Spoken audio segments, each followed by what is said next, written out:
Small huts and houses on wind-swept hilltops. This is the image of Jewish settlers living in the West Bank, and this is what we found in the community of Itamar.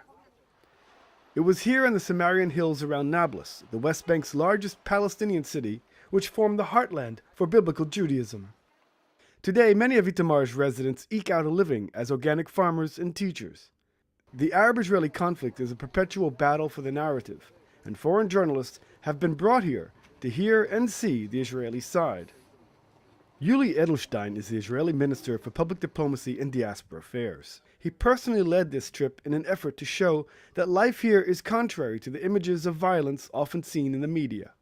I think it's part of our job to show the real Israel to the journalists. It's not about telling them how to think or what to think. It's about learning things, seeing things, talking without interpreters to the residents of this area. We are not pretending the conflict is not here, but you can probably talk about certain solutions only if they're based on facts and on knowledge. An organic chicken farm on the hilltops of Samaria is not a place that international journalists often see when they cover the West Bank. A government-sponsored trip is hoping to show international journalists a different side of the Jewish settlers here. But victimhood is an important message, and the group was brought to the home of the Fogel family. Last year, 2 Palestinians from the neighboring village sneaked into their home and massacred 5 members of the family, including an infant.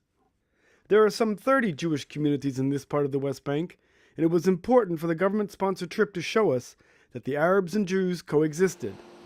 At Bar Khan, Palestinian workers at a plastic factory say they prefer to work with the Israelis because they get paid double than what they'd get working in the Palestinian areas. We don't talk politics. I come here to work. We work together, and for the 5 years I've been here, there haven't been any problems. What happens outside the factory is the business of the politicians.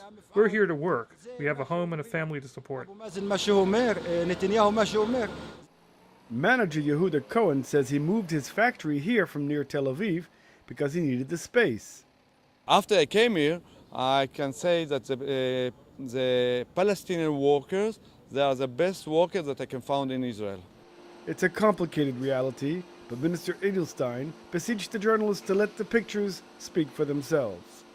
I'm not in the business of changing the opinion. I'm in the business of showing what life is like, showing the facts. I'm sure that none of them heard that there are Palestinian and Jewish Israeli workers at the same factory getting the same salary, and in many cases the Palestinians being the bosses of the Jewish Israelis. All these things are news. Probably they are not the solution for the conflict, but they are definitely part of the picture. From the Jewish community of Itamar in the West Bank, this is Ariel O'Sullivan reporting for the Media Line.